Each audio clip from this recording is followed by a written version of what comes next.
I have already said about standard 8 physics chapter 6 heat transfer. First part already over. Let's move to second part. Some applications of thermal expansion of solids in daily life: the construction of a bridge, railway tracks, riveting, electric cables and telephone wires, fitting the steel rim on a horse cart wheel,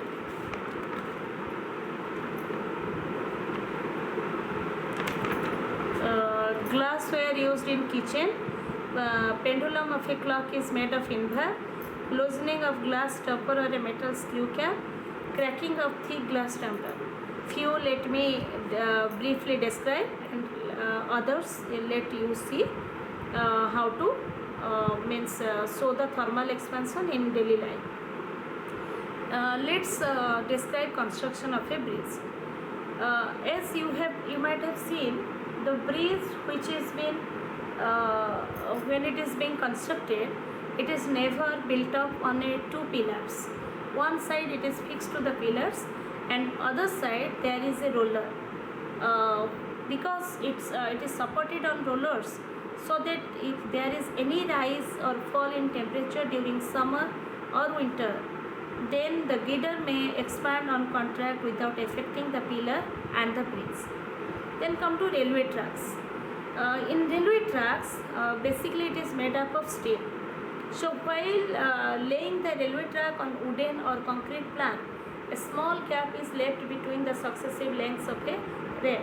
The reason is that in summer, due to considerable rise in atmospheric temperature, each rail tends to increase in its length. So a gap is left between two rails, otherwise the rail will bend sideways.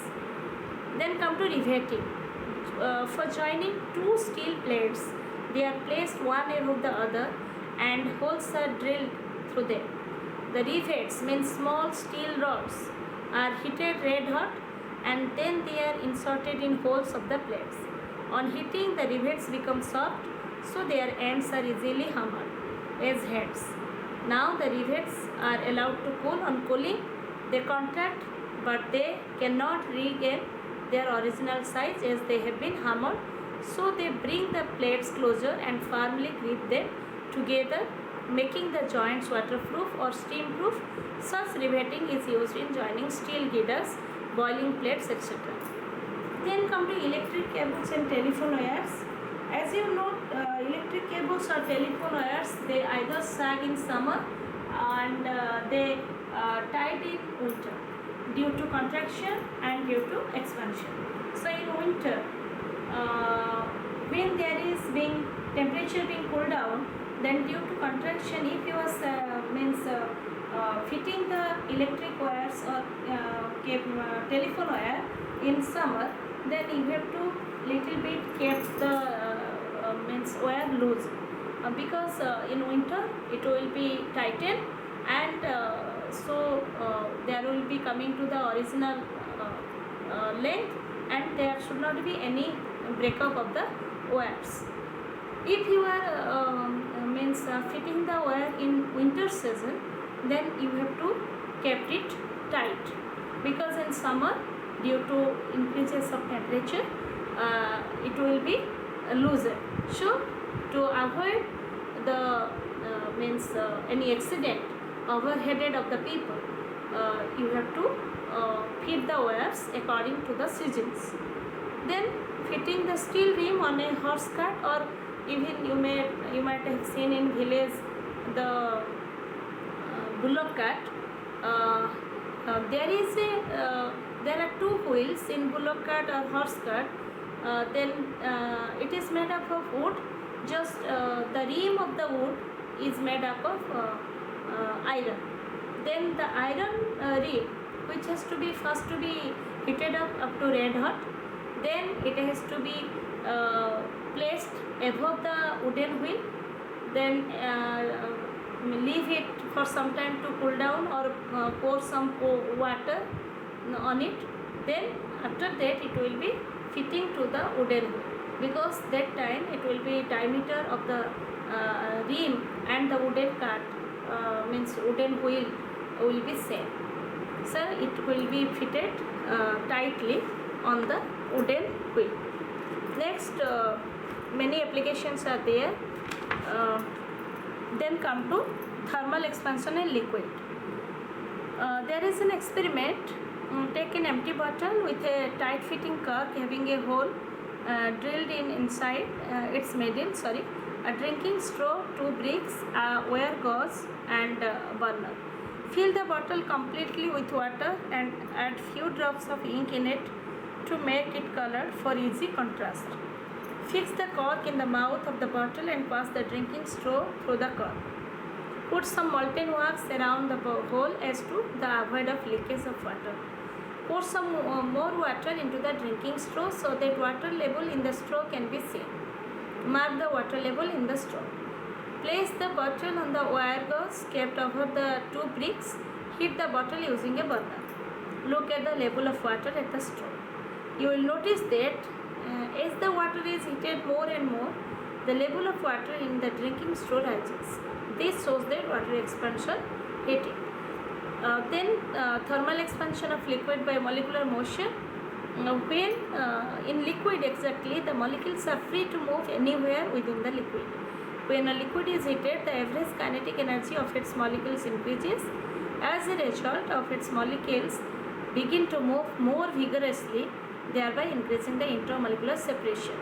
Thus the liquid expands on heating. Its effect of the cubical expansion affecting factors are there: original volume of the liquid, rise in temperature and nature of liquid. If V0 is the volume of liquid at 0 degrees Celsius and Vt the volume of liquid at T degrees Celsius, then increase in volume of liquid is Vt minus V0 equals to V0 gamma T, where gamma is the coefficient of cubical expansion of the liquid. Different liquids have different cubical expansion. Here is an activity 4.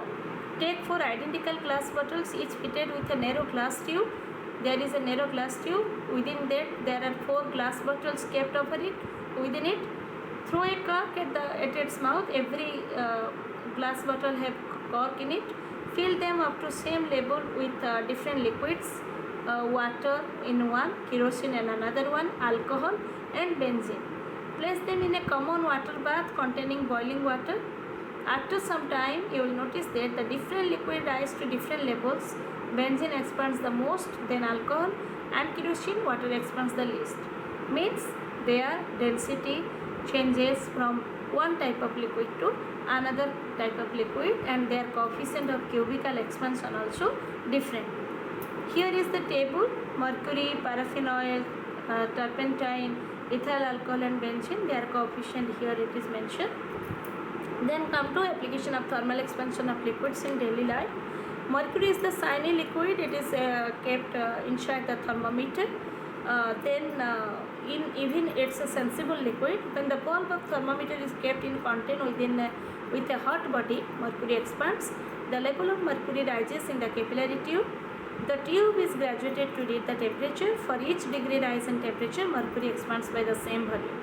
So the calibration of thermometer becomes easier.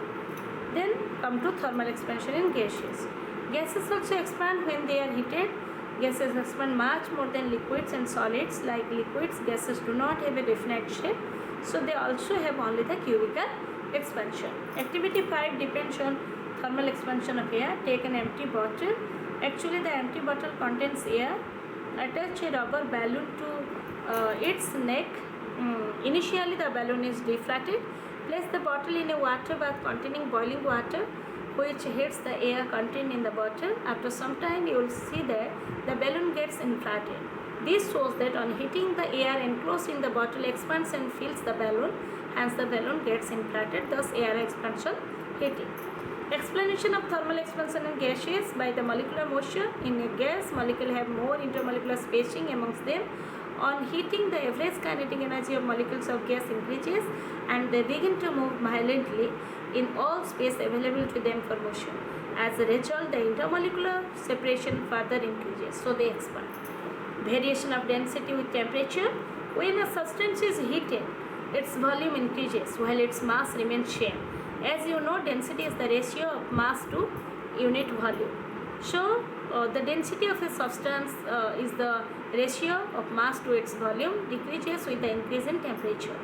Means if there is temperature being increased, then there will be decrease in the density. In case of solids, when temperature increases, increase in volume is very small and therefore the decrease in density is not appreciable. But in case of liquids and gases, as temperature increases, volume increases by an appreciable amount and therefore decreases in their density is quite considerable. Exception: water contracts on heating from 0 degrees Celsius at 4 degrees Celsius to 4 degrees Celsius. So the density of water increases on heating it from 0 degrees Celsius to 4 degrees Celsius. On further heating above 4 degrees Celsius, the density of water decreases. Thus, water has maximum density 1000 kg per cubic meter at 4 degrees Celsius. Thank you.